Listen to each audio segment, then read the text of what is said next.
Transgender actor and influencer Dylan Mulvaney has been the target of a barrage of attacks from anti-trans individuals online after she did an ad with Bud Light a couple of weeks ago. I really don't know what the big deal about Bud Light is. I've been drinking that shit for years.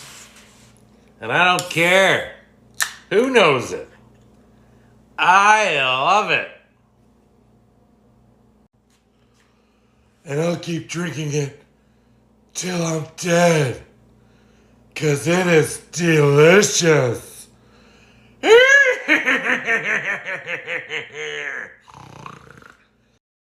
Yes, I don't know what is actually difficult for these people to apologize. It is very simple. You have seen the backlash. You have seen the consequences. It is just simple to say, I'm sorry, we took up a decision to involve this person, and we have realized that that is not what we're supposed to do. Please. That is all. They have used all strategies to calm down the situation, and it's not working. The transgender actor and influencer Dylan Mulvaney has been the target of a barrage of attacks from anti-trans individuals online after she did an ad with Bud Light a couple of weeks ago. When a transgender American posts a video about a brand of beer they enjoy, and it leads to bomb threats, it's clear that that level of violence and vitriol against transgender Americans has to stop. And the president has been very clear. I just laid this out. The administration is going to do everything that they can to protect LGBTQI plus people who are under attack. And that's what we've been seeing across the country, especially in state houses. And so we're going to fight alongside them to protect their rights. They should be allowed to be who they are, who they want to be. And they should be able to speak out against, and we should be able to speak out, and others should be able to speak out against hate and discrimination. But look, that type of dangerous rhetoric, that type of vitriolic language and violence, that needs to stop. I recently came across an article published by CNN. Anheuser-Busch facilities face threat after Bud Light backlash. Going down on the article, several Anheuser-Busch facilities received threat last week. A company spokesperson confirmed following weeks of backlash against Bud Light because it sponsored two Instagram posts from a transgender woman. The safety of our employees is always our top priority, the company spokesperson said in a statement to CNN. A lot of people have a lot of feelings about whether you're somebody who's calling for boycotts or whether you're somebody who thinks that the boycotts are, uncalled for here.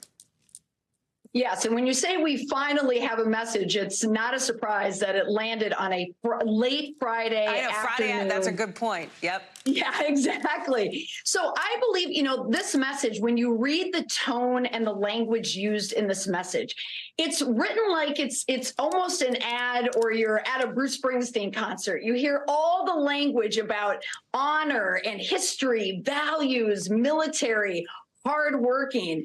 It's written in a way that appears to be very non-polarizing, but it seems like it's almost coded to speak to the conservative right, to let people know that we didn't want to cause a ruckus. We didn't want to make a big deal about this. What we care about are all of our customers, but it seemed like they were speaking to one customer in particular. So do you see it then, Molly, as a capitulation to those calling for a boycott? Do you think it says something about perhaps business pressure? No, I think it was more strategic. Like, no one has written the playbook yet about how to execute a perfectly strategic campaign when it involves representation, social issues, or any type of, group where it might cause some type of a ruckus online. It's always... Yes, when you take a look at what is happening here, the White House respond to this backlash and the boycott of Bud Light. I don't understand how they are attributing this to something else. This has been a normal thing. People calling to boycott a product They have not gone after the person who carried out the advertisement. But when they are taking this up to attribute to this, I don't get it. People have the right to take up decision whether they should drink a beer or not. That is their decision. If they decide, okay, we want to boycott because this thing happened, it should not be, a political issue where you would take up and say, oh, because you decide to boycott this, it means you are advocating against this community. When I hear this kind of statement, sometimes I really wonder. I have seen a lot of people actually being banned on this platform for covering this topic, which is something that should not even be happening. Like I usually say, every single day, when I put out these videos, I don't portray any kind of hatred to anyone.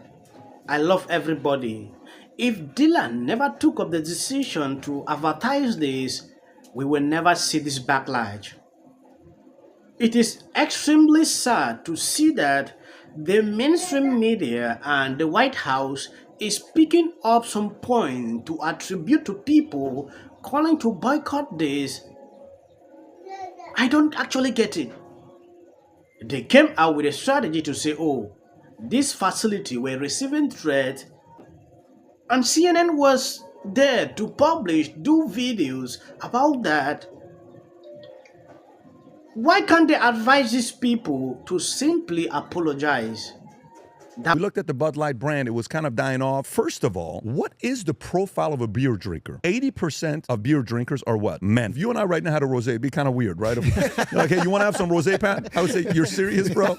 Maybe you said, hey, you want to have a full send beer? You want to have this? It'd be a little bit more, yeah, let's have a drink together and have a conversation. It's not the LGBTQ community. And then you have to look at the transgender community, and they'll say, well, there's about 1.5 million transgenders in America that identify as a transgender. No, there's not. The number is so much smaller because beer drinkers can't be 13 years old, Gen Z. Beer drinkers have to be what? Above 21. You have to be a dummy of a VP of marketing to say us targeting to transgender community, more men are going to want to drink beer. He's right. I put this video out a few hours ago. I realized my voice was cut off at a certain point. When you take a look at what he is saying here, it makes a lot of sense. When you take a look at the number of people drinking alcohol, elderly people, you will not see people within the age of 13, 15, 18 involved in this. So when you tell me you want to involve young drinkers into this brand, it is insane. That was the greatest mistake this woman made. It is simple. Fire this lady.